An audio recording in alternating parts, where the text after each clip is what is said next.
Welcome to the Nordic Mythology podcast. I'm Daniel Farrand, owner of the company Horns Voting. As always, before we start the show, do have to plug our Patreon. I know I say it every week. Everybody's sick of hearing it, but it's the lifeline of the show. It's how we keep going week in, week out. So if you can, head over to Patreon/Nordic Mythology podcast. It starts from £3 a month, and it literally helps us make the show every week, helps us get better, get the guests on we do, have a good quality product. And it is the only real source we have. So we do appreciate those who do join us and those who do it or will in the future. The benefits you get is a bonus show every week. We were just talking about this before the show. It is in the form of a Q&A, but a lot of the time it's just a bonus episode with the guests. You get an extra, sometimes 20 minutes, sometimes an extra hour, where we just maybe sometimes delve a bit deeper. The aura sometimes lightens and they're a little bit more fun, and they're always really worth it. So if there is a guest you like, just head over to our Patreon and there will be that bumper part of the show. And you also get the entire back catalogue. Like I said, we've done 300 plus episodes at this point. The latest 20 are free for everybody. And then you get the rest on our Patreon. And we have some incredible guests that, you know, scrolling through, you will see some of the names we've been lucky enough to have join us and some amazing episodes. And if you can't support on there, just a 5-star rating, positive review wherever you get your podcast. Maybe somebody else will find us and the show will keep growing. And YouTube, we put all our videos on there so you can see all our lovely faces. And if you hit the subscribe button, you'll get notified when we put the latest one out. But I'm really excited we get to finally do this episode. We've had it booked in for a little while. We had a little bit of technical hiccup before, but we're here, we're ready, and I think it's going to be a really fun, interesting conversation. But first, I'm not going to forget, and I'm going to introduce my lovely co-host and in-house archaeologist, Mags Havgar. I nearly said your name wrong though. But you didn't forget, and that's the most important thing. No, I didn't. So, and our guest today is the incredible Faber Horbach. I'm going to try my best to give it the pizzazz it needs on the end of that. And so Faber has the musical project Sowulo. How do you pronounce it properly? I would say Sowulo. Sowulo. Yeah. There you go. And Sowulo is an evocative musical work which blends the spiritual and philosophy of ancient Northern Europe with the continuous cycles of the universe.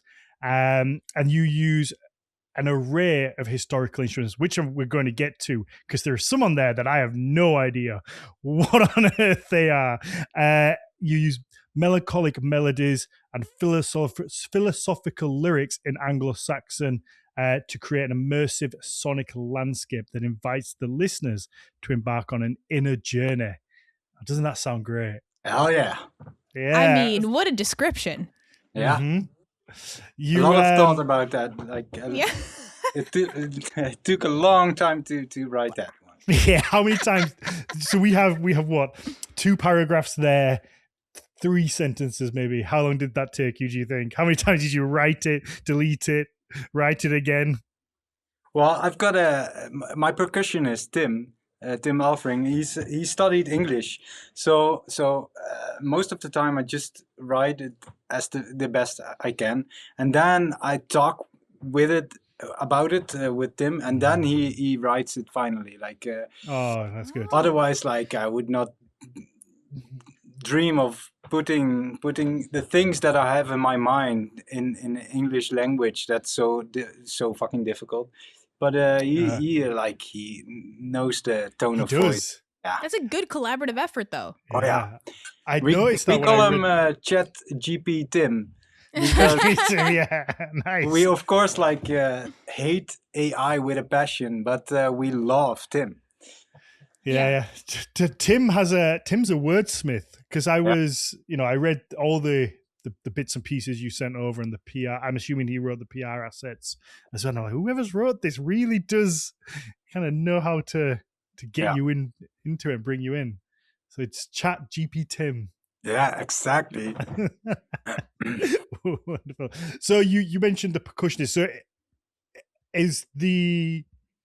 so it's your project, but you have the same band that you work with you? How does it work, or is it a collective band, or how Well, would you describe it? it's an interesting thing. Like, um,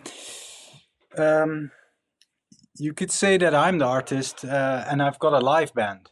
But in the past years, I just, of course, invited people from the live band onto my records.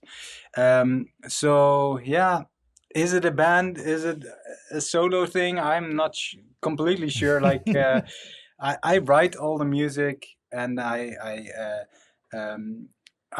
do everything from A to Z. So I compose it. I think about the concepts of the albums. Of course, I write the lyrics. I do the recording. I do the singing. Do like most of the instruments, and then I invite people in to make this massive orchestral sound. So yeah, and then of course the big challenge is to try to copy that into a live situation, and that is really difficult. Yeah, and that is where the band really kicks in mostly, because I could not do something like that on my own.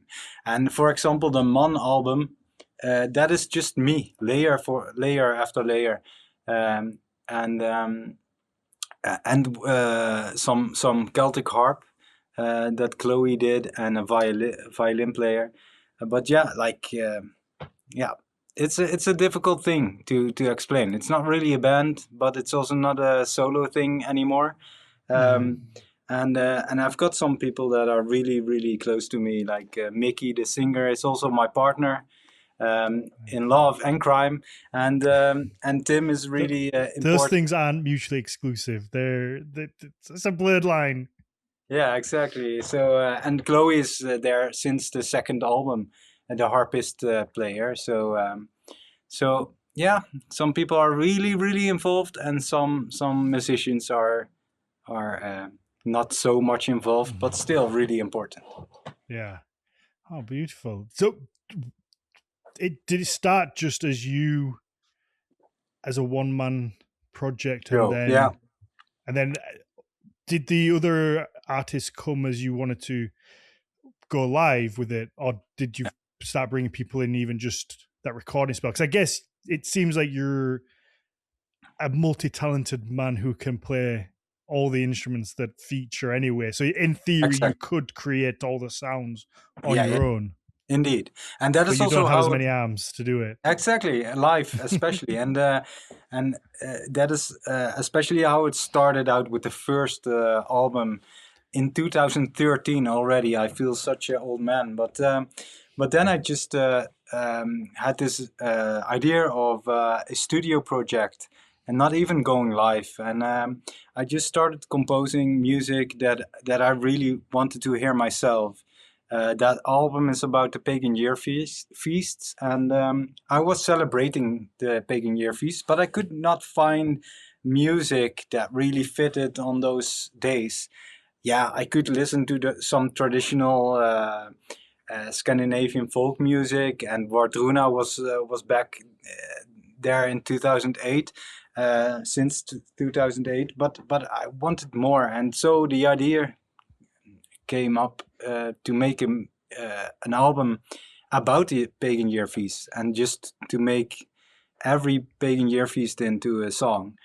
And that is the whole like foundation of Sowulo. Of course, Sowulo is the rune of the sun, and of course the sun gives the 4 seasons, and therefore also the pagan year feasts, etc., etc.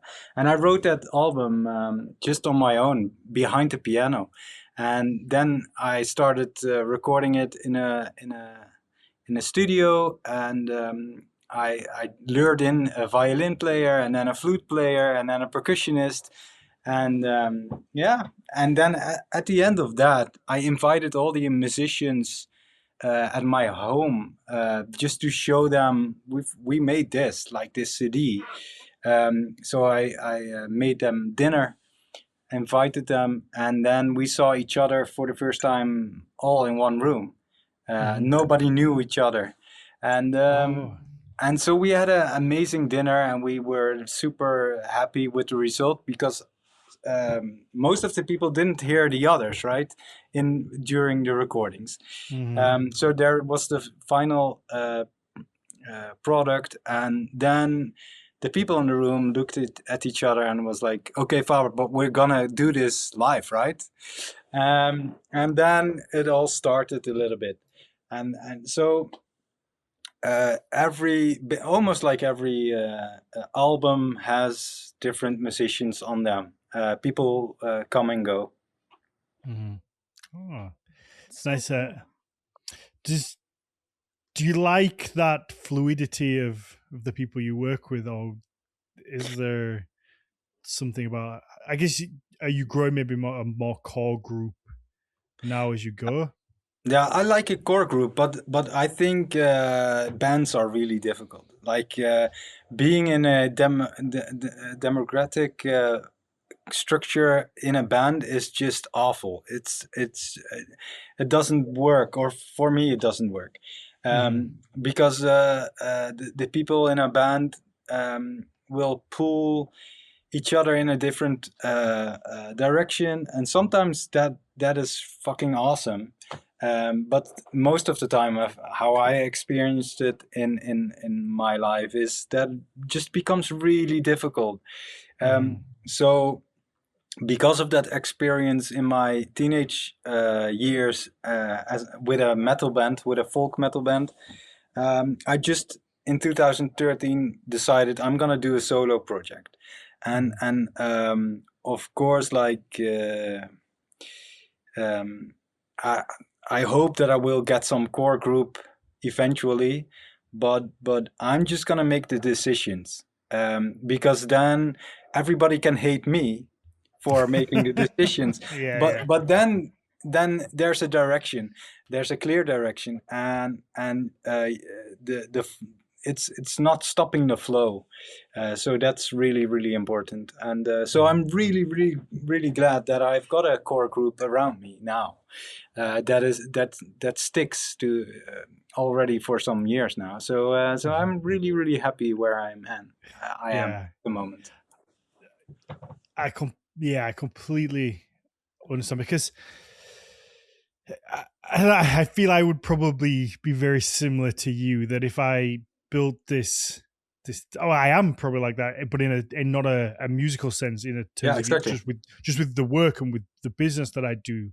Yeah. I've built this business from my garage, and I struggle to give any part of it to any, even though it would probably help me a lot, but I really struggle giving out areas of it to let anybody kind of have control or say, because it's such a precious part. And I guess that's similar to, with the grind that comes into a Yeah. band, whereas people see, successes now. You have your top song is 8 million on Spotify, and I think I saw that you hit 2 million on some videos on YouTube, and Exactly. Yeah. however many followers you have, like that's, but people see that, like now, it's the grind and the craft and the time of playing to nobody that kind of makes you feel this way, and wants you to kind of remember those times where you need to have that direction.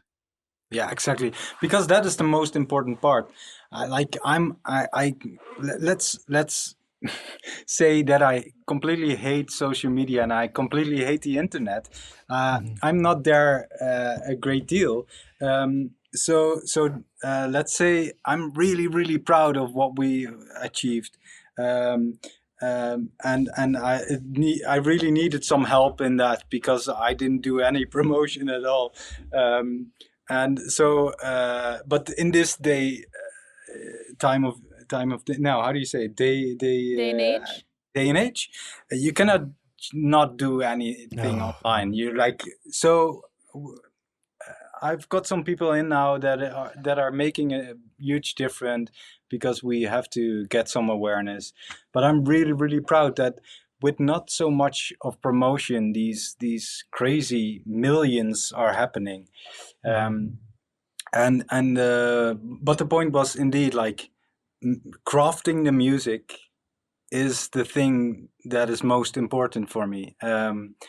Like I'm a really introvert person, and I always work from in to out, right? And not the other way around. Like a lot of artists are really extrovert, and um, like in mostly like in modern days, it's really important to get noticed really much on the internet, get a lot of views and get a lot of streamings, and be really present on the internet.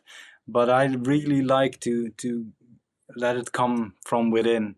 It's music for introverts. Yeah. And I all like that a lot. the whole process is like really introverted. Yeah, the crafting. Yeah.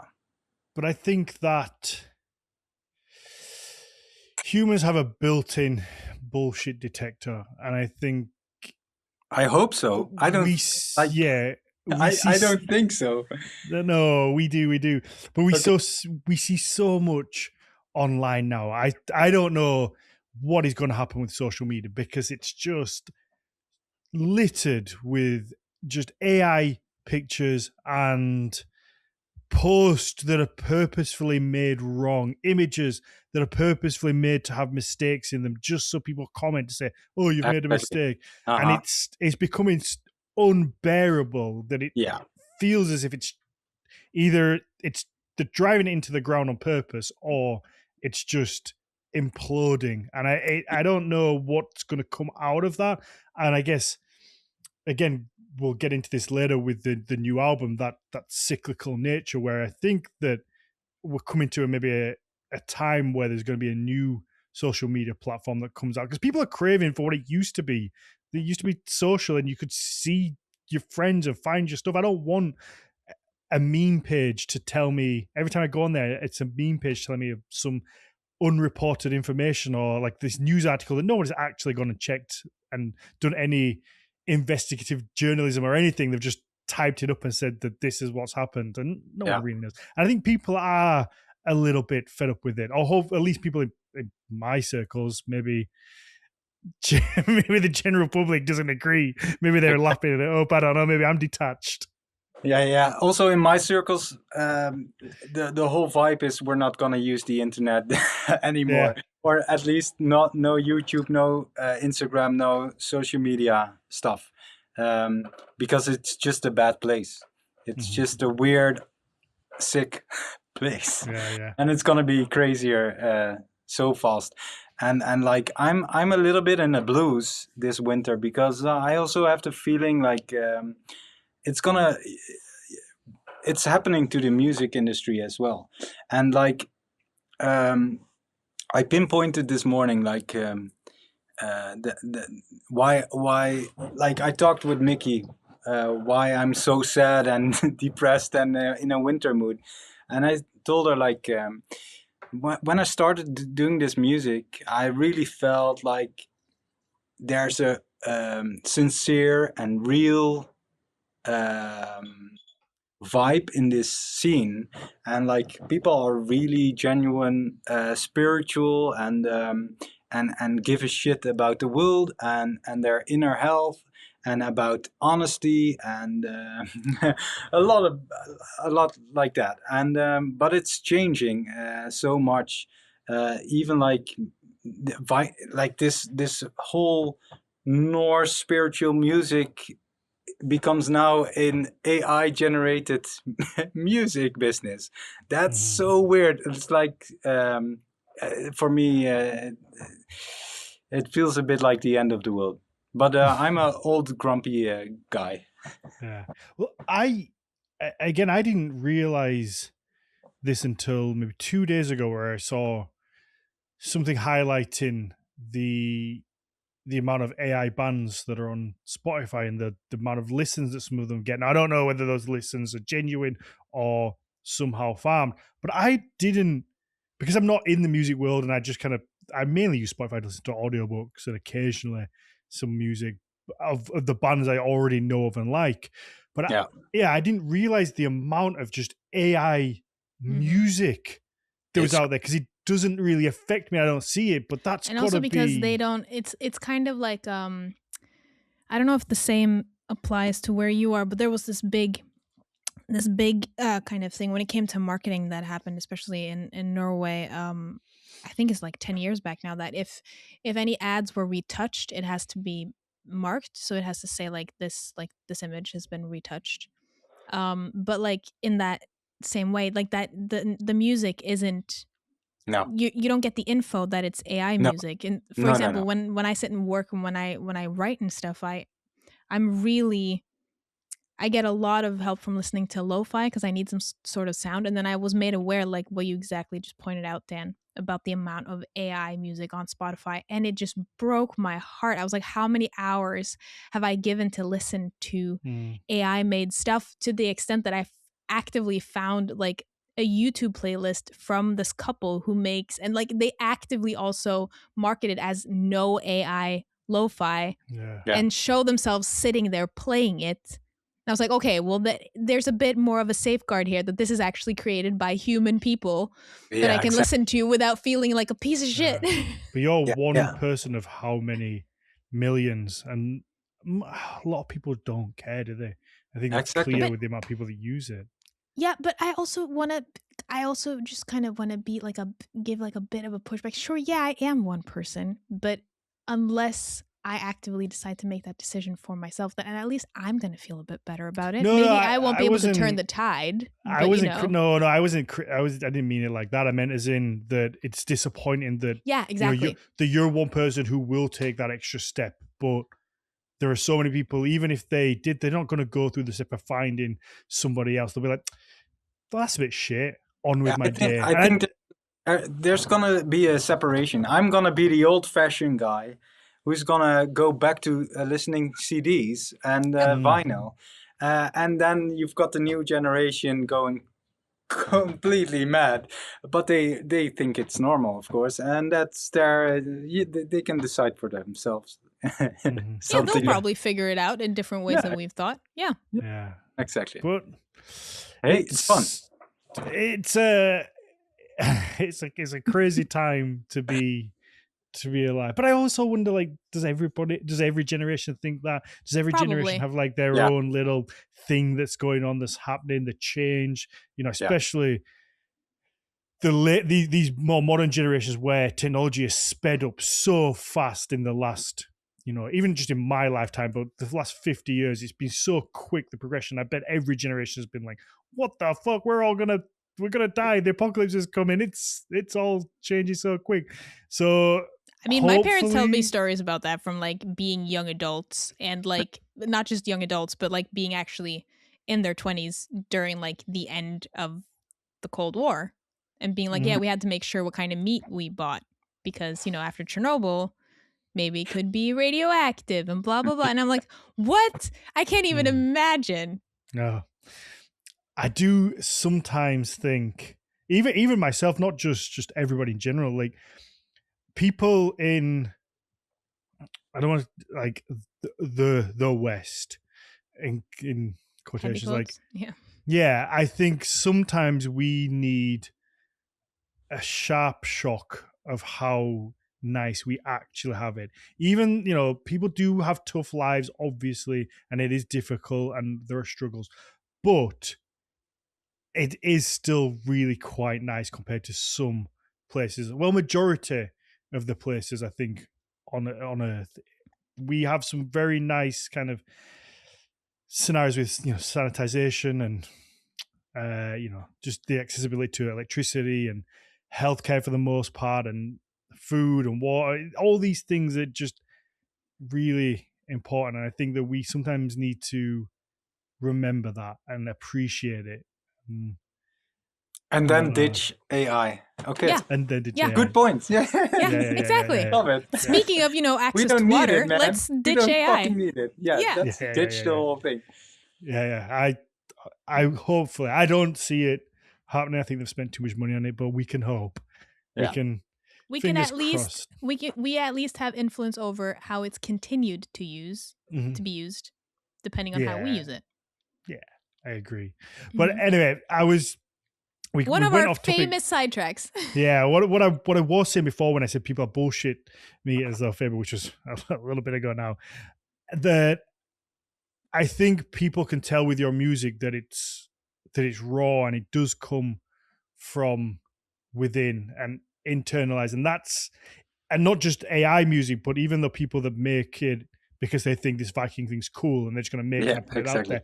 You can tell that difference. And I had your music on earlier. Whenever we have a musician on, I try to spend a couple of hours just listening to it and just hanging out, just kind of recapping and refocusing, just get it in that mindset. And I sent a message to Max and I'm like, it really does just feel different too, because you will always be compared to Vardruna, Heilung, that area, but there's something different about yours that I don't know whether it was just for me personally that it kind of touched or the way. I think there's a lot more kind of like fluty, probably string instruments in there, but I just felt this kind of connection, realness to it. That again, I had to message Max and be like, it just feels a little bit different to the other stuff, and that's that realness that kind of comes out and you feel it. I'm super happy to hear that, because authenticity is super fucking crazy important to me. And we are in this genre, and like the one copycat and the other copycat is just popping up. It's crazy, it's wild. And of course we're all in this genre, but I don't completely feel disconnected to 90% of the people that are in my genre.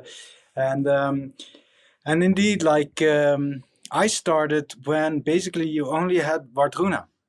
That was the only thing he made this genre. Of course, that he had some influences, and I also like a lot of those bands from the 90s.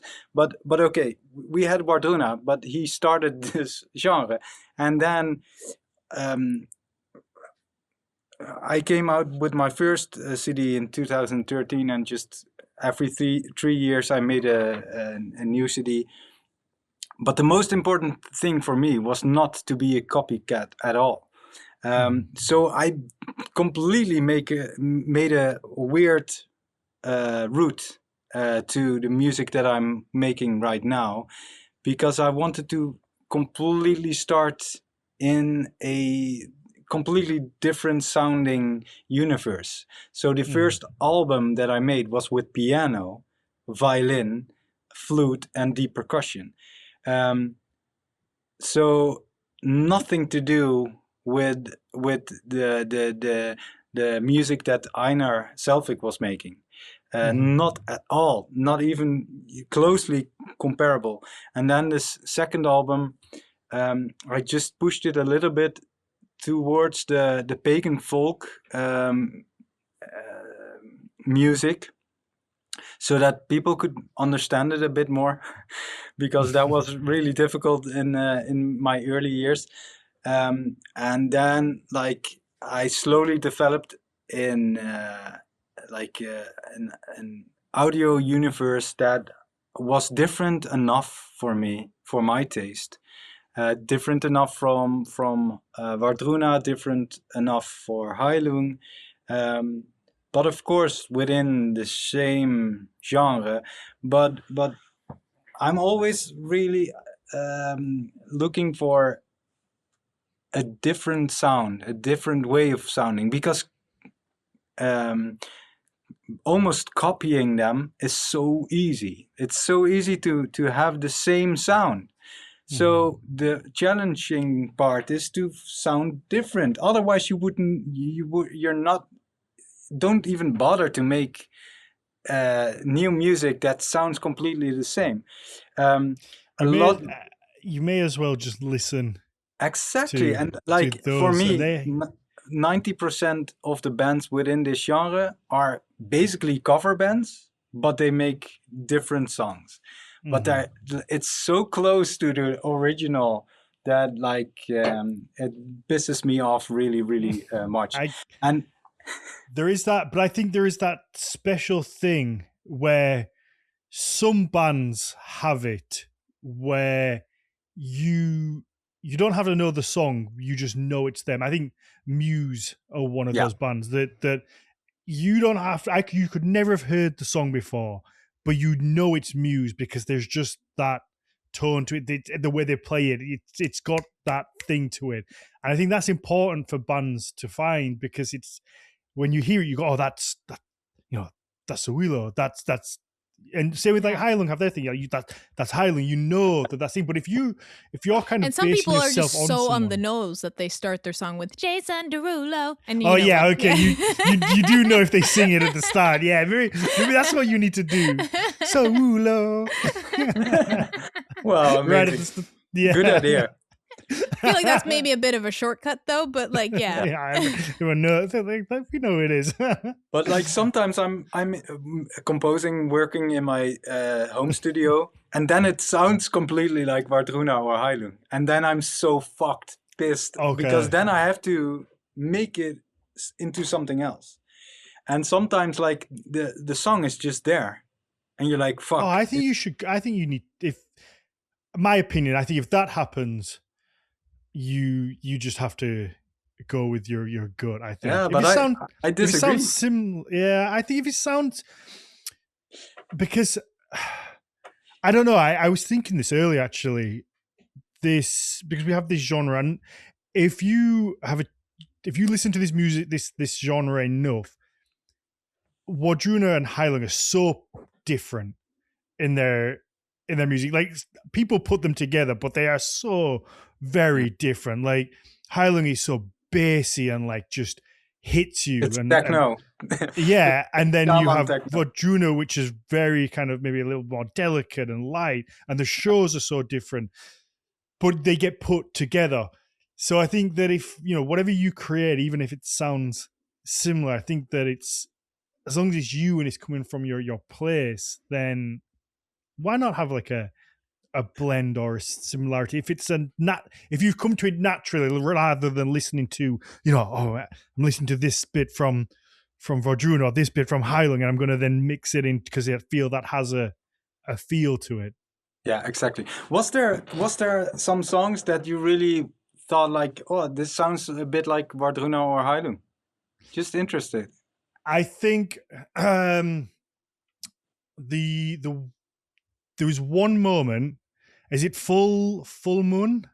Yeah, maybe Full Mona. Yeah. So for that, but that, I don't think it sounded like it. Yeah, but it's something. But there's a feeling, because that song stood out for me anyway, that made me kind of pick up, and it made me well up emotionally, like brought my emotions to the surface. And I don't know what it is about that kind of rise in a song, and it reminded me of Anawana by Heilung. That kind of musical, that rise, I don't know the tone for it, I'm not musically minded, but that kind of lifting, almost like somebody's kind of like picking you up and just lifting your emotions as the music rises. I got that feeling from that. And it's not that, it wasn't that the song sounded like that song. It was the song gave me the same emotional reaction to that song, which is a song that Anawana always makes me kind of well up and like feel emotions and brings it out. And that song, which I wanted to actually bring up anyway to you, because that had that same effect. I was here like setting everything up, and I was like listening to it, and straight away I had my headphones on, and they kind of had that build in, and I just paused what I was doing, looked at my phone, and I was like, okay, which was this one? Like, make sure I remember like that, because I had that feeling of just like, I felt myself, my cheeks going and my little eyes kind of getting like watery underneath, and I was just like, oh, this is whatever that tune is, that thing of that kind of just gets me. And I like it though. I think feeling emotions in all directions is fantastic. I read a book yesterday that had me crying my eyes out, and I was like trying to read it, and I was like crying, and I was like really upsetting, and it's sad, but also that release. Sadness, it's a release, but also that sadness is feeling alive, and like being scared, all these emotions that they're opposite to happy. We need them. Like I read the book. I read a book or listened to a song that so much brings me to tears, even if it's in a sad way. It doesn't have to be a bad way, because it's still emotions and feeling human and this kind of experience. It's not, being sad isn't always bad, if that makes sense. Yeah, absolutely. Like melancholic. Yeah. I'm melancholic to the bone, so I totally understand what you're saying. Yeah, and I guess that brings us on to your latest album, because obviously I had a look through. Mags, I sent you over the PR, so I don't know if you had a chance to. I've skimmed through it. To look over, and it was interesting reading it versus listening to it and getting that feel. Do I pronounce it night? Is it pronounced night? Nicht. Yeah. Okay. But you're from the UK, right? Yeah, so I butcher everything. But it's Anglo-Saxon, so yeah, night, nicht. That neat. What? Yeah. Before we get into that, what made you choose a lot of Anglo-Saxon? Because obviously you're from the Netherlands. Yeah. When you could have maybe gone like Germanic or Old Norse. Why Anglo-Saxon? Do you have a clue? No. What has the Netherlands and Anglo-Saxon related to each other? Any idea? I feel like I should. We're the fuckers who brought the language in. Because Anglo and Saxons are basically the people from Denmark, approximately, and the Saxons are northern Germany. But of course, Frisian was part of that. The whole north of the Netherlands, everything above the Rhine, was Frisian. And we guys just came to the UK and we had a victory, and then everybody started speaking Anglo-Saxon. So of course I knew that, and I was just letting you good. explain. Great. So that is why Dutch and German and English is so crazy related to each other. And for me it was important. Like the first two albums that I made are entirely instrumental, because I think singing is highly overrated. But agreed. I did notice that, and I was gonna ask that. I didn't know if maybe again, I'm not a ethnomusicologist, I guess. But I thought I didn't want to in any way sound offensive by being like, it sounded really, the early ones sounded really instrumental, and then it changed. But try to be offensive. I will like that. I will like that a lot. I like honesty, and just because it gives a great conversation, right? Yeah. People don't want to fall asleep when they're watching and listening to this. So get into it, man. And but let's go back. In 2019, I was making the Man album with Wolf Wiga, right? That album. I love that. Just that to me, that's so foreign, being able to just change and just like make these. It's impressive. These noises, yeah. Cool. And so I was making that album, and it was done, completely instrumental, 100%. And I already booked the studio, and I knew that I was going to the studio to mix it and do some additional recordings in like about 2 weeks. And then somebody gave me a Anglo-Saxon inscription, and I was just completely fascinated with it. And I started chanting that on top of the last track that I made, and it just connected. And I was intrigued by Anglo-Saxon like a couple of months before that, because I was doing a lot of spiritual stuff, and two things came together. I needed language in my spiritual and magical work, but I didn't want to use modern language, because that just brings you only to your monkey brain, and you want to go back into your feeling.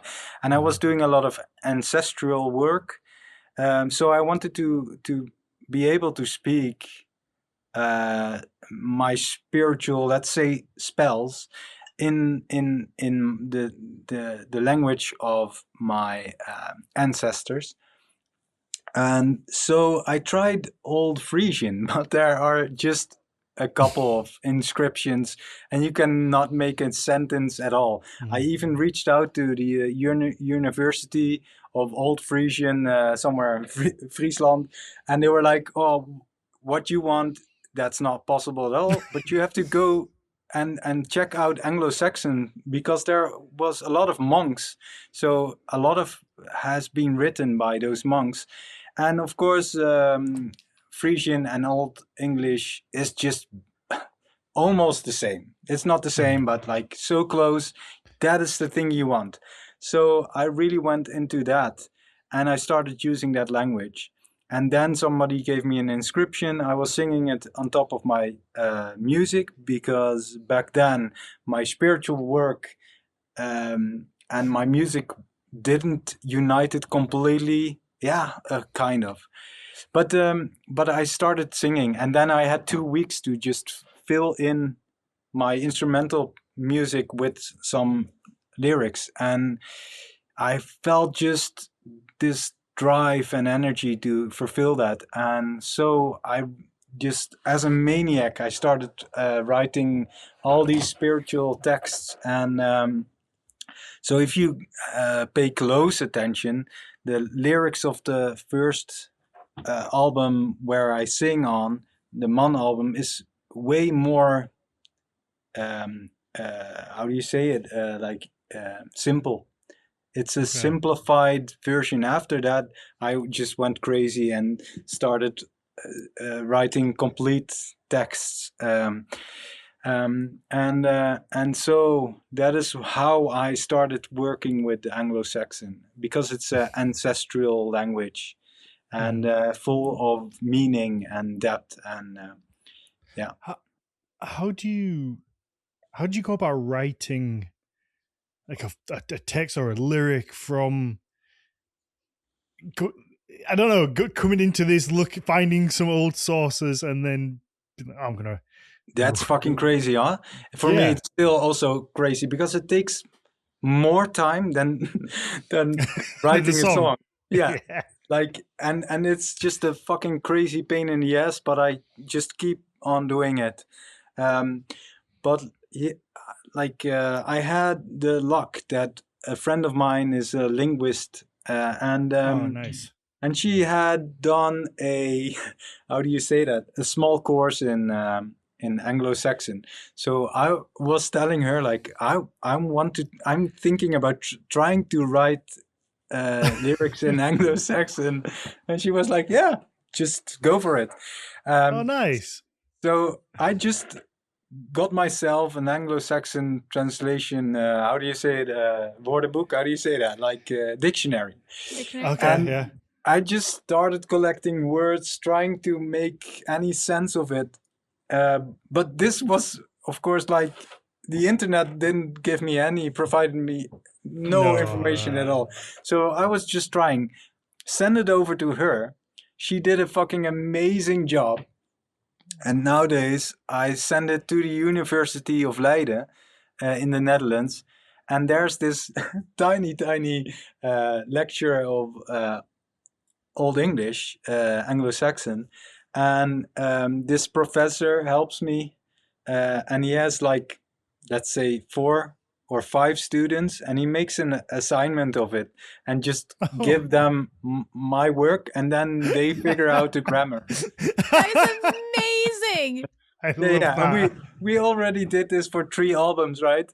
And I'm so blessed with those people. And the hardest part is when I always start with the music first, and then I try to write lyrics on top of that. And of course I've got my own thing, and I started to become better and better in Anglo-Saxon, but still it's so fucking difficult because language becomes more easy in time, right? If you go back in time, it becomes more and more and more and more complex.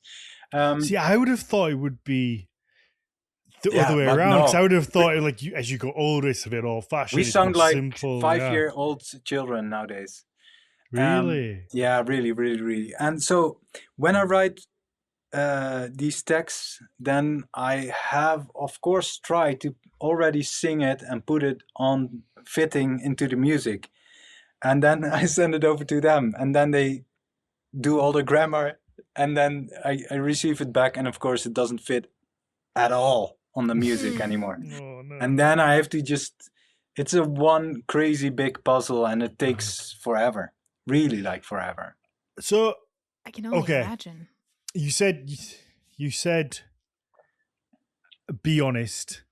and Yeah, let's but fucking I go, don't. please. But I no. Like, I'm go to- crazy, please. No, to play devil's advocate for a second. It's not necessarily what I think, but a question that maybe people would have is, Yeah, exactly. what's the point in spending that time and effort on, say, something like an Anglo-Saxon recreation when most people listening to it aren't going Don't to give a have a fuck. clue what you're Exactly. saying. All they hear is something that they don't understand. Yeah. And worse is how many of them think this is Old Norse. Yeah. It's a pain in the ass. I'm also like, let's be fair, I'm always questioning myself, like I'm a fucking idiot doing so much time on this, on all the things that I do. Like I'm too sincere, I'm too No, never. crazy deep. People know. People Yeah, get I don't think sincerity. so. I don't feel that people really know that I think there's big the difference. core. I think you will have a core group of like real fans who just Hopefully. who get that sincerity. I do believe Yeah. that. I refuse to give up on that belief that people Yeah. can kind of sense But and like understand genuine people. the why underneath is, it's really who I am. I completely hate a superficial world. So that is also why I hate my colleagues so much with a great passion. I would not call any names. I promised Mickey to say no names at all. Do not get yourself But in I trouble. really, No. but I really want to. But like, Let's keep it anonymous. yeah, exactly. But like, yeah, like I hate superficial stuff, and I really hate pretend being spiritual and stuff like that. Like, I need everything to be real and to be grounded and to be like fully 110% sincere. So when I'm not, it's also not like I'm not pretending, I'm not reenacting. For me, all these texts are like deeply spiritual, and I want to be really 110% certain that what I wrote is perfectly right in the old grammar. And I also ask them to send me over memos that they speak, because I want to be completely fucking sure that I'm not doing blah blah blah. I And get that. basically everything has to do with respect. I completely respect my ancestors, and oh, that sounds so cheesy nowadays, but We'll sound clip that. We'll Genuinely- clip that little bit. From the point of me being an archaeologist, I don't find that to sound cliche or cheesy. No, not in the context it is. Because the way you say it is like, oh my god, my ancestors. You know what I mean? yeah, exactly. It's more like, no, I respect them as people. Yeah. Mhm. Oh yeah. I get it. Indeed. Yeah. So it's really important, really important. Yeah. To have it like completely correct. And of course, like some of my colleagues, they just have a laugh. It's just fucking bullshit. It's outrageous. I think it's really crazy that you don't do deep study about what you're doing and why you're doing it, because it all starts with why. Why are you doing it? Mm-hmm.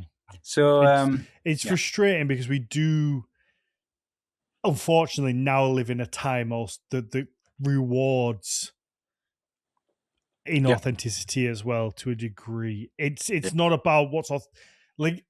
I think you go back to Instagram. Let's just use that as an example from 5 years ago. Even it's very different than it is today, and you can put an authentic post out there, and people just connect with it. Whereas now, it all feels like very superficial, and who posts the most, who can like gather the most comments or interaction, whether it's in a genuine, sincere way or a frivolous way. And I think that's kind of the world we live in, and people, I'd like to think, are just tempted by the darkness rather than it being like a malicious choice. It's like they're just, everything's always pulling you in, and it's tempting you. Everything is, even with the little bit of content that I make, it's like you put something out there and hardly anyone sees it, so then you're like, yeah, but if I just do this, then people will comment and like it, and it creeps in, and it's that thing that just drags it out of you, and it's soulless. Yeah, I also feel like I'm in the Lord of the Rings world, and I'm Gandalf, man. And there are a lot of bad wizards. You have the hair for it. You have the, give it. Give it 30 years, and you will have the look. You're a young Gandalf. I really hope I will look like him. Yeah. You're doing good for it. But I just wanted to say that, like, the I find the dedication that you put into this really. Now I'm going to be the one who's going to sound slightly cheesy, but I mean this genuinely. I find it really inspiring because, as maybe you can relate to this also as a multilingual person. So, like, as a multilingual person myself, but also singling as someone, out much. Yeah. I have to make sure that I call you out at some point, Dan. No, but as someone who speaks multiple languages, but also as someone who works with disseminating history and traces of the past on both those two fronts, I understand why people sometimes take the easy route, because doing it kind of as authentically as possible involves the exact amount of work that you describe, but then being confronted often with just kind of half-assed, what seems like half-assed, where I understand that people just didn't have the time or energy to really get into it. The disappointment that I feel when I encounter that versus when I hear like the amount of just like dedication that you put into it, it's so refreshing. Cool. For me, it's also a resistance. It's a resistance against all superficial bullshit, this fucking superficial world and this AI generated Photoshop world. It's a resistance against that. Like, I'm gonna go crazy in amount of difficulties to be completely crazy sincere in every fucking step and everything that I do. Yeah, I love that. It's a resistance. So join me in the resistance. Yeah. Yes. No, absolutely. Honestly, yes. So let's get into the latest album. This is, I guess, maybe a more somber note as we kind of get into that. Hopefully,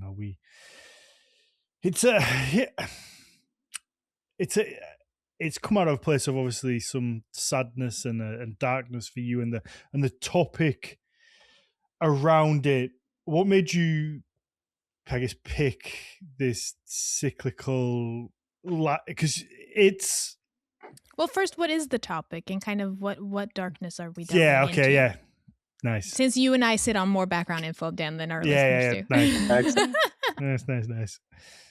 So it's about the night, and the night on a symbolic level. It also means death, because the darkness and the night and the sleep and the internal sleep, it's all connected, right?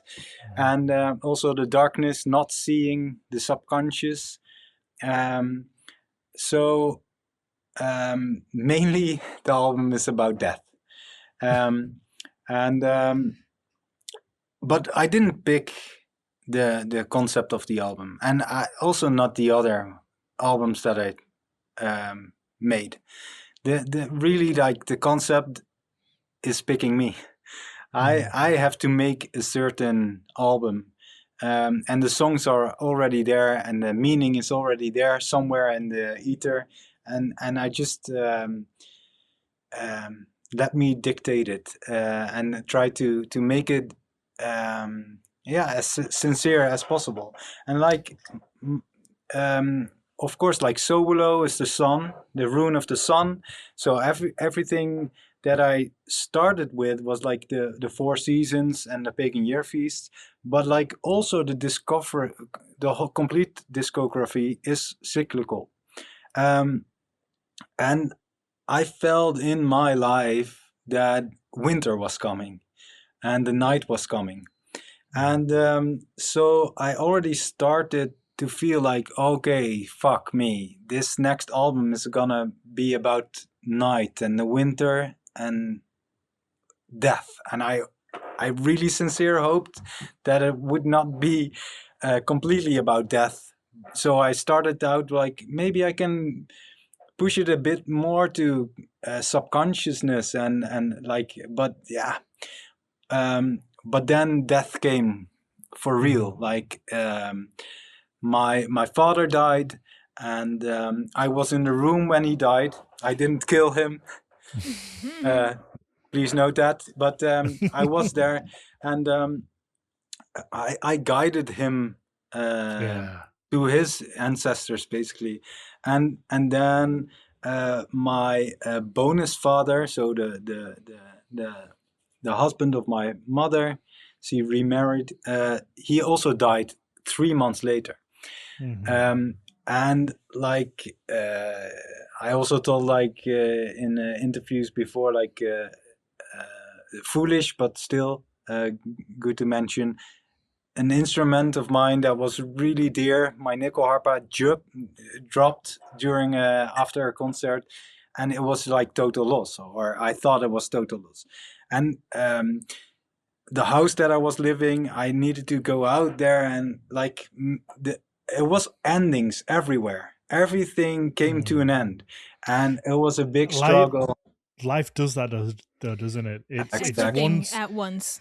Yeah, when it hits, fucking hits hits hard, and it just, everything is, and kicks you up. I don't know. Yeah, I don't know what that is. I would love to, like, is it something that's self-manifesting because you're in a dark place, or these other things then happen, or is it bigger than that? I don't know, but it is certainly a pattern that I assume everybody listening to this has felt. Life, you were in that. It's as simple that life is cyclical, because the whole cosmos is cyclical, and of course our life here on planet Earth is dictated by the movement of the sun. So we are part of that cyclical nature. So the cyclical nature is within us. We are built from that material, right? So that is why the cyclical nature of the external world is also found within ourselves, and within processes and within everything. You see, the cyclical nature is in everything. That is just dictated by reality. Reality is dictated by the cyclical nature of the cosmos and the cyclical nature of reality. So that is why. And I just felt like a cycle is ending. And death was everywhere. So then I really need to work on my spiritual skills, and basically have this little death myself, not literally die, but it was a little death. My world was collapsing, and then you just have to. I would say I think that when you lose somebody who is so close to you in that very immediate family, or somebody who means a lot to you, or somebody who you spent a lot of time with that has that close connection, I think that no matter what, when they pass, there is a little part of you that goes too. So that little death you mentioned, I think, is connected to that, because there is that grief, that longing, that sadness that comes with it, but also that loss of those interactions that you have had throughout your life, and that those experiences that they've given you, and that whole thing has gone as well. Yeah. So there is, there is that I think there is like a literal small death in that this thing has moved on, that's not there anymore and can't be experienced anymore, can't be brought back. You can't go and call them up or chat to them and have that back and forth. And I think there is a literal death within that for yourself, amongst the actual physical passing. Yeah, exactly. And like I explained that, or I took that idea in the Soul Mani track, because Soul Mani are the sun and the moon, right? And then let's talk finally. This is a mythologic podcast. We're gonna talk about. We're here to have a fun conversation with you. You Okay, mentioned great. it earlier. You said in other interviews. But We don't like to class ourselves as an interview, Faber. We are just a fun chat amongst friends. Great.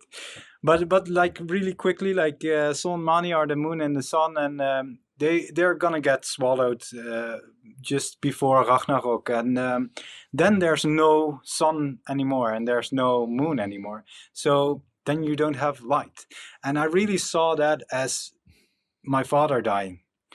Like the sun is swallowed, his light is not shining on me anymore, right? Like his light is just disappeared. So that is also how I could connect it in that way.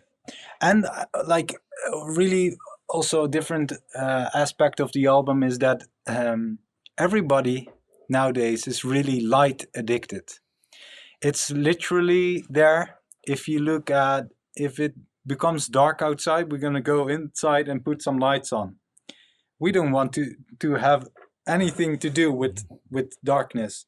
If you see big cities, there's no darkness at all. The streets are light every day, all day, 24/7.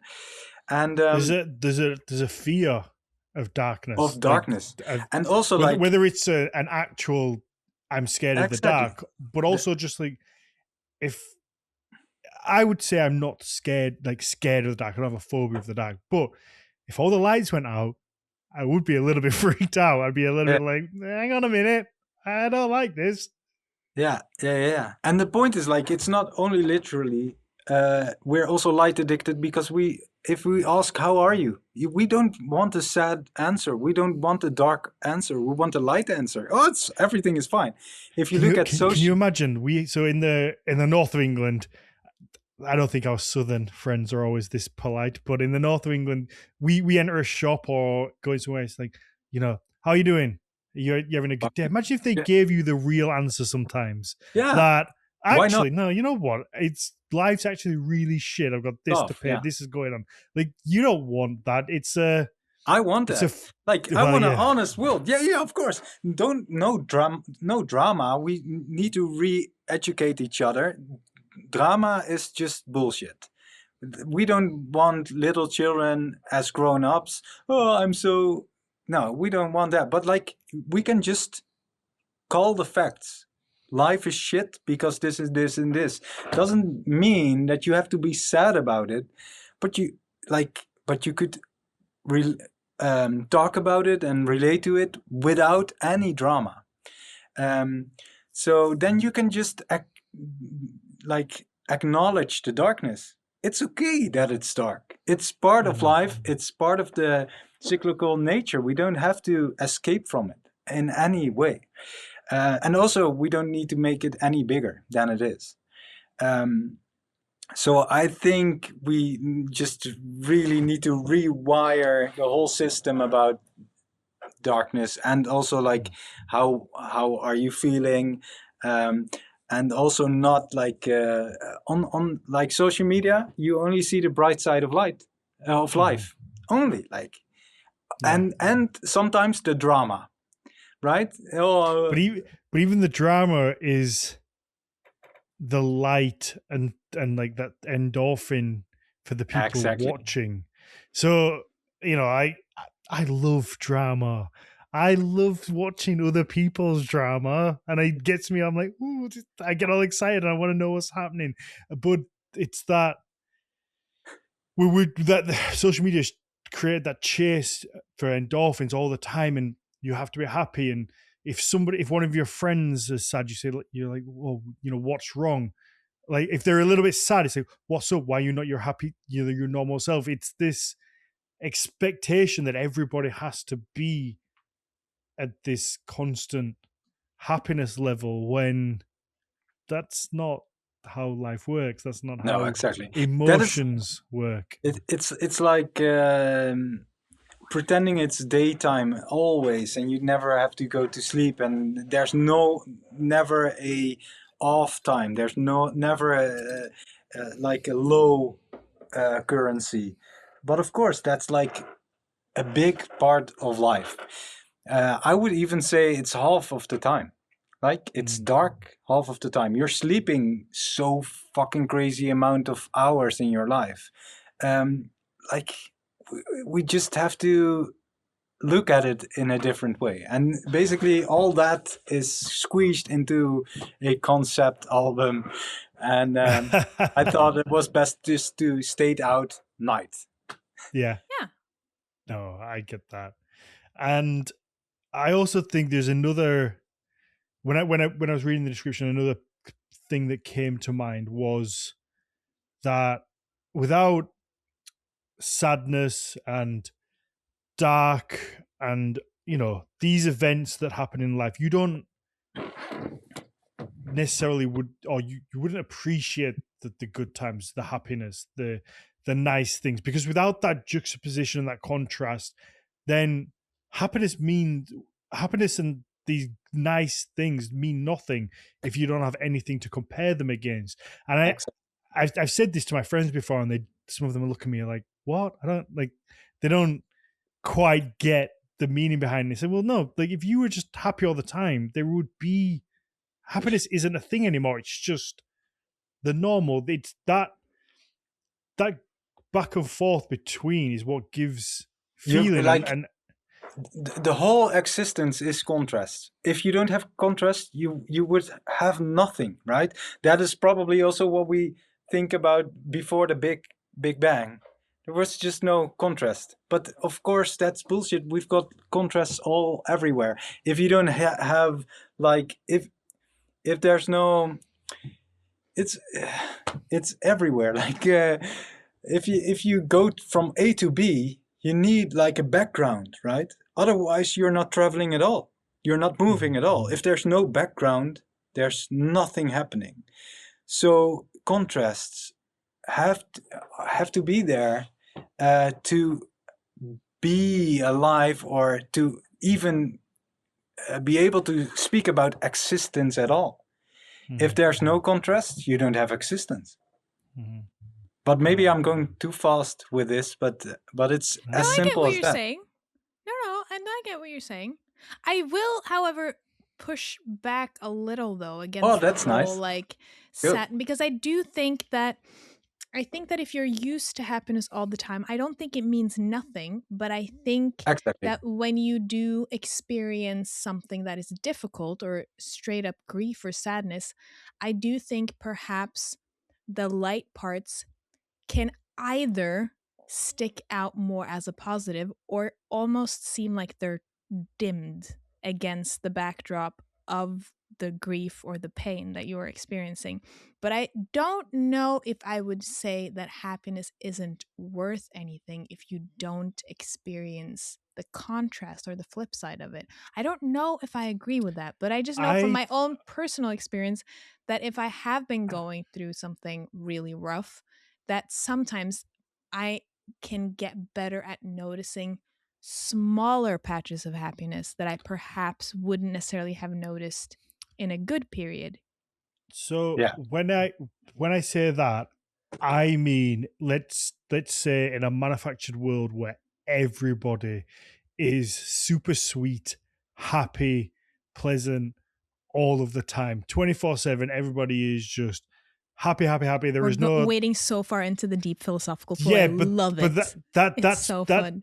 that's what I mean when I say that. It's like if you imagine a world where everybody is just perfect, happy, sweet, and kind, and nothing bad ever happens. Like to me, that sounds like hell, because there isn't like you don't know you're happy unless you know what sad is, and I genuinely believe that. I think that like you you can have a world where everybody is happy all the time, but they don't really know the feeling of happy. That is just the normal, unless you understand the feeling of pain and sadness. And I think that the same with sometimes you have to scare yourself a little bit, like stand on the edge of a cliff and be like, fuck, this is the feeling of what this is, because that juxtaposition is life.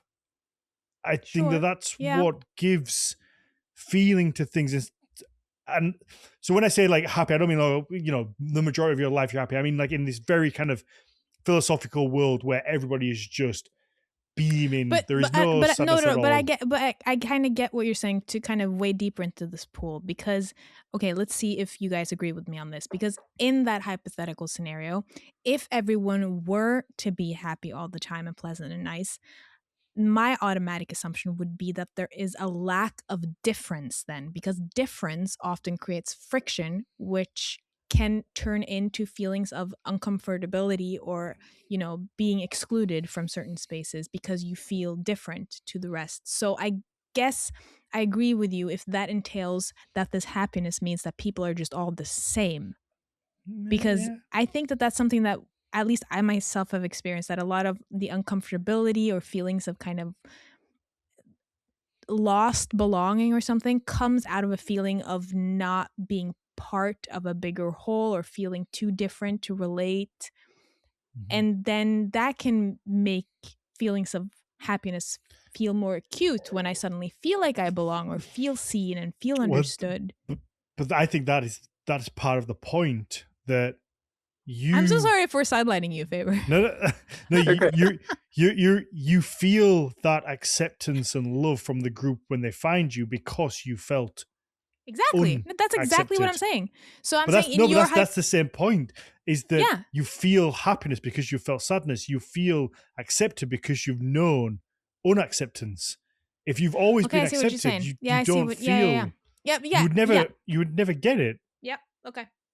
Can I comment? Yeah. Like Yes, it's of course. interesting. You are the guest. Sorry, we just it's- kind of went off there. It's interesting how you try to come up with an example or a world. But the interesting thing is like sadness is natural, right? So it already exists. So my point is like these contrasts already exist. You're not trying to feel sad. You're not trying to feel happy. You just let them be, right? Mm-hmm. And that in the same way, there is night and there is day. Just let them be. Acknowledge them. You don't have to try to form it into something else, right? If you don't feel sad at all, that's perfectly fine, because then it's not there, right? But if it's already there, if it comes naturally because of some reason, or like, then it's just there, and then you just be friends with it, Yeah. and not try to steer anything. That is my whole point of light addiction. like thinking about like, oh, but I don't need sadness. No, you don't need it. But if it's there, then you just let it be. If you're happy, you just let it be. And we're just now talking about two words, happy and sad. But of course, it also, you can scale it a little bit more with nuances. But the whole point is just let it be what already exists in what is already happening into yourself. The voice of reason. I think that is spot on, because we are, particularly my experience as a man, and maybe it's like a young man, you are taught to kind of like buck up, pick yourself up by the bootstraps. It's fine. Bury your emotions. You're sad. Well, don't be sad. Be tough. Be masculine. That's what I was told as a young man. But also that across the board to everybody as humans, if you're sad, your friends say, well, be happy. Try do this. Like there is no scale where, or very few people probably have friends and people who understand to say, oh well, you're feeling this emotion, just let it out, let it be, give people the space. And I'm guilty of it. If those are around me are sad, I'm like, well, you want to fix it. And I think that I'm a quick fix. I'm an empathetic person. So if my friend's sad, I'm like, well, how do I fix this now? How to numb you down? How to pacify you? It is that though. It's like, what do I do to like fix it? How do I make you smile in this moment? Let's turn on the light. Because because that sadness makes us uncomfortable. Somebody else's sadness makes me feel uncomfortable, rather than being like, okay, well, you're sad, but let's just exist in the sadness for a little bit. You cry, you get that emotion out. Whereas we are taught to and I think push it down in one way or another. We really have to rewire, because if we're like getting good at this, then probably it doesn't take that much time. You will just be sad with it, maybe with a friend, doesn't even matter. You will have this complete sadness for a while, and then the cyclical nature of everything will kick in, and you will be in spring again, and stuff will get in emotion.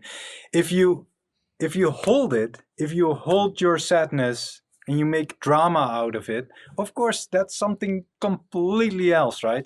But we have to really think about it in a different way and just really let it be. I get that. You know what I find really interesting, Faber, is that everything that you're just kind of saying right now are points that a previous psychiatrist of mine made me aware of when I was going through metacognitive therapy. And he just went, feelings are just there. You're not supposed to control them. You can't control them. And the problem is sometimes we try to control our emotions, but our emotions are like clouds. They're just there. But you don't have to touch them if you don't feel like you can at the moment. But just like clouds in the sky, let them just be there. And then if you're ready to touch them, you can touch them. And if you don't, they're just there. Don't try to bury them. Don't try to hide from them. Just let them be there. Or write an album about it. Yeah, or that. Yeah, that also works. But we are, though, like, I know this is, we're not talking mythology and the Viking Age, but I love we can do conversations. No, I love these conversations where we go off and it makes me think just about life in general, because there's more to life than Norse mythology.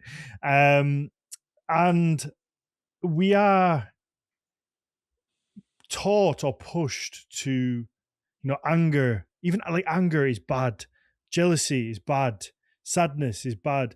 But these are all natural emotions and feelings. Like nobody chooses to feel jealous. Now, how you manifest and act with that jealousy is very different. If you act in a certain way, then that is, you need to know better. You need to learn to control that.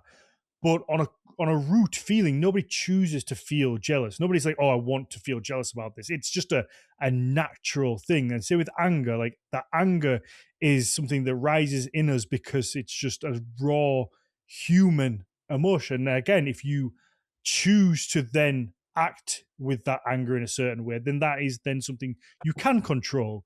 But the feeling of it and that raw state is just uncontrollable. It's subconscious. It's human. But we're taught that these feelings are bad and that you shouldn't have them. You shouldn't get angry in this Exactly. situation. And then you you shouldn't get resist, jealous in this situation. and then you resist those feelings, and they become so much bigger. Yeah. Mm-hmm. When you resist, push them down, if you resist the fucking ocean, if you try to push back on the ocean, then the ocean becomes really strong. If you just go with the flow of the ocean, everything will be fine. Of course, it will be powerful, but you won't fucking force into it. But it's scary though, isn't it? I think it's easy. Sometimes it's easier to say like just go with it when the natural thing that's taught to us is to just shell up and I'll be fine. It'll be good, rather than just allowing feelings in, because that's been so removed, I think, from humans in the modern day. That connection to, again, to throw it back to to the album, and I think it's just that connection to nature and feelings, and that environment is severed, and we're manufactured to be very happy. And it's not until we, again, like the way I love conversations like this, because it's not until we have these that then makes me think, shit, yeah, we are. I am meant to be happy all the time. I am hard on myself when I'm sad or when I get stressed. And, so if I'm having these feelings, and people listening are also thinking, oh shit, maybe, I should be kind to myself. Maybe I should be a little bit more, relaxed and kind to myself. Mags, you were going to say something. Sorry. Well, I've forgotten it now. Oh, I do apologize. No. Don't worry. No, I was just it was just an earlier thing that I thought about when you said like how you kind of, whether or not you act on the emotions that you're feeling, because I was also like, just because it brought that to mind now. That was specifically the point that this previous psychiatrist of mine made, was that your emotions are there and you can actually not control what emotions you feel. Mm-hmm. That being said, how you react to your own emotions, how you decide to act or not act, that is within your control.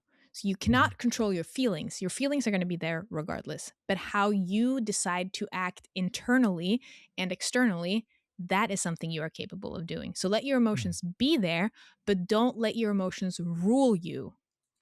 Yeah. Because that's your agency. That's your power. You can decide, regardless of whatever feelings you're having, how you want to be as a person. But what's going on the inside, that's just going to be there. And you should let that be there. That's okay. But even though you can't control whether or not you're feeling jealous, that doesn't mean that feeling of jealousy has to automatically be to get angry at someone, because that reaction is within your control. Absolutely. Yeah, I agree. Faber, is that an Old Norse hoodie? Yeah, indeed. I got a little bit cold, but it's Old Norse. Let's do an advertisement, because it's a Sowulo Old Norse thing. Oh, nice! I love that. So cool. All right. The stuff that they're making is so nice. Oh yeah, so it's such like nice high quality, and I love it. Exactly. I know Kai from back when I was a Heilung Warrior OG. We can talk about that a bit. Oh, you were? I didn't realize you were. I've never spoke about that, but let's do that. Maybe people will interest that. But he asked me like, can we collaborate? And I was like, yeah, of course, Kai. Fuck, that's an amazing honor. It's super, super cool. And he was like, okay, let me check what you already have in store. What kind of designs you have. And then I had this Irminsul thing, and he was like, oh, that's from my region, from Germany. So I really, really want to make something with that. And then we put on the front some old Frisian text, and it's mirrored because it's a magical text that really is basically mirroring on a philosophical level as well. And so yeah, the quality is crazy amazing, man.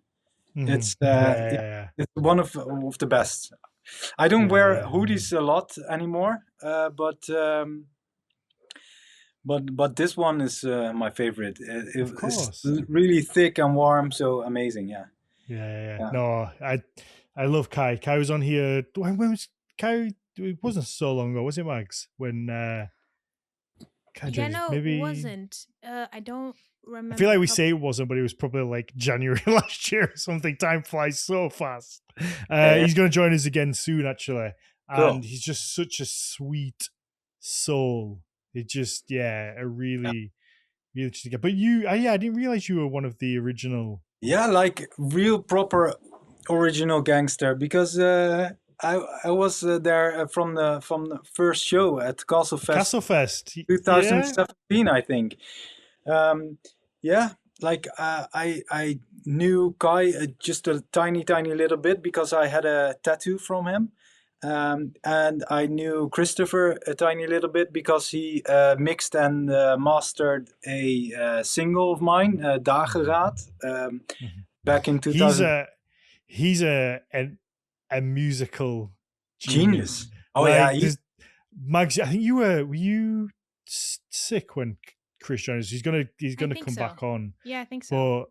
But yeah, the musically when you speak to him, I'm just like, oh, you're just different to everybody else. You're just like on a different planet. It's insane the things that he's my master. He's my Yoda. Yeah, I get that. Yeah, absolutely. So it was really inspiring to tour with Heilung for a couple of years. Basically from 2017 was the first on Castlefest until the pandemic. So that was an amazing time. And to tell a cool story, to be one of the cool guys, we started the Warrior Choir on my home studio. The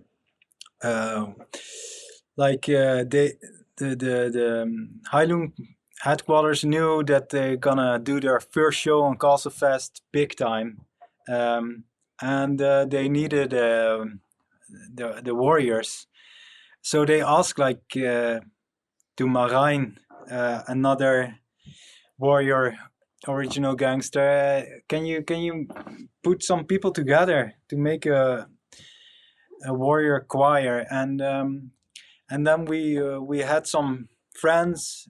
Everybody knew Christopher and Kai already a little bit, and then we've invited even some more people, and then we just came in my home studio and started shouting all by the height here and stuff like that, and Akkesgalde, and then I recorded that. And we sent it to Heilung headquarters, and they just went crazy. They were so fucking happy because, of course, it was one big gamble. Like, can you guys try to make a fucking warrior choir? And that didn't exist, right? We had just to make that up. And then we came all together on Castlefest. Of course, there were no rehearsals with the band whatsoever, but everybody was already, most of the people were already musicians, one way or another, except for Ruben, and a friend of mine. I love Ruben though. Exactly. He's a good guy. Futon. Yeah, but and we fucking did it like Castlefest, right? Was just this short moment that Heilung was already building up the stage, and Maria had just 1 minute to tell us what to do and when. And it was just 1 minute. Oh, and then you're gonna walk like this, and then this song you're gonna do that. Like, okay, are you okay? And we had to go off stage again, painted ourselves black for the very first time. And we just went for it. And then that was recorded, right, by the festival itself, and Christopher edited and put it on YouTube, and it just went completely viral. And the interesting thing is that I think a week later, after Castle Fest, we only had Midgard's plot, and Christopher told us like, sorry you guys, we're poor as fuck, we don't have any money to give, but it would be amazing to have you again on Midgard's plot, because it was just a big success. Can you just stuff one car, because I can pay you gasoline for just one car, and just stuff this car with as much Highland warriors that you can. And so I think 4 or 5 of us were driving to Midgardblot, and we did the second show. That was also a crazy success. And then it was months of nothingness. But in meantime, Christopher was editing the YouTube video, and then it came out and it went crazy viral. And after that, we were proper rock stars, and I traveled with them all over the place. Like really, we went to crazy places, and it became like a rock star level really fast. So it was amazing time. Yeah. Well, That sounds wonderful. wild. Yeah, it was wild. It was fun, super crazy. And then the pandemic came, right? And that just canceled everything. Then I started focusing on my own project because I had to survive. And then when the pandemic stopped, I just decided like there's a point of no return. And so... But that's good though. You got to... Yeah. It's that cyclical thing out of like... I was just about to say. Death, you get the rebirth of your own thing. Let's wrap up the main show, and we can do a little Q&A bonus episode after, because Faber, we could talk for hours. Yeah. You have to come back and join us again, because I feel like we've touched the surface of the depth that we could go into. And it's I love when we get an episode like this and a guest like this that is just so easy and natural, and just it just rolls. And it's a, like I say, I could sit here and talk for so much longer, but we do have to kind of try and keep some structure to things. But let's do it again, indeed. Yeah, let's do it. And in the Q&A, I also want to, like I say, I'm calling it Q&A, but it will just be an extra episode, and God knows how long we'll end up chatting for. 3 questions. One, we'll discuss because you're coming to the UK, right? I think I saw that. So we're going to discuss that and touch on that. Cool. The second is you mentioned Mickey a few times. Is she there with you? Feel free to get her to join you if you want for the Q&A. She's good stuff, but maybe, yeah. If you want, I just thought it might be nice. If don't, there's no pressure. And the third one is, we asked you at the beginning of the show, or before we started, our question that we end on is, if you could go back to the Viking Age and learn one thing, what would it be? If you could just kind of time machine, pop back, and just kind of that one thing you've always wanted to know. I'm gonna have some troubles to phrasing this in not my native tongue, but I really would like to have a conversation with a spiritual person, and then have a conversation about how they see the entities of what we call gods nowadays. Because of course we talk about the god Thor, for example, or the god Odin, but that's completely... But what does God mean? Yeah, exactly. The whole word God is something else than Thor or Odin or something like that. That's not a god. God is... I don't have a definition right now, but it's something else. But we just combine that and say the god Odin. That's that's ridiculous. So I really would like to have a conversation with that spiritual person, or more spiritual persons, to have an understanding about how they saw what we call the gods nowadays, because I've got my clear own idea of how I see it, and I've got the feeling that it is maybe a little bit in the direction of what they would tell me, maybe. So I would really love to have a conversation about that. Nice. I love that. Perfect. All right, let's wrap it up and then we'll do a little Q&A and let people. So there's a few questions in there, but also there's so much more I want to ask you, so much more I want to talk to you about. I really want to know what the hell an Irish bouzouki is as well. So we'll continue this on. So if you want to hear more from Faber, hear more from this conversation, head over to Patreon/Nordic Mythology Podcast. But we will also, without a doubt, have Faber back in the future, because this has been a lot of fun. Where can people find you, your music, your YouTube channel? Is it all under the same name? Yeah, definitely. It's I think it's nowadays easy to find our art. So just check it out and follow us and stuff like that, because we're really bad in promotional stuff. So keep it real and try to show your interest if you're interested. No, I love it, and like I say, we've had so many artists on here over the years, and I listen to them all, and I genuinely love them all. But it's very rare that I hear something that stands out as different, as it just doesn't, because it just doesn't quite, not doesn't quite fit the mold, but it's just of the genre, but it's its own thing, and I definitely have that with your music. And like I say, I messaged Mags earlier to attest to that. She can back me up that it's not just a fluff for the podcast. That was a very Let me just say, he was genuinely very excited, because we don't often talk a lot necessarily before episodes, and then today I just got notifications with Dan just going la la la. Mm-hmm. So yeah, I love much that.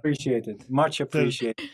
That it is just, it's not a carbon copy of those other things. It exactly. is its own. Don't say any names, because I'm gonna show. No, we won't. My facial expression.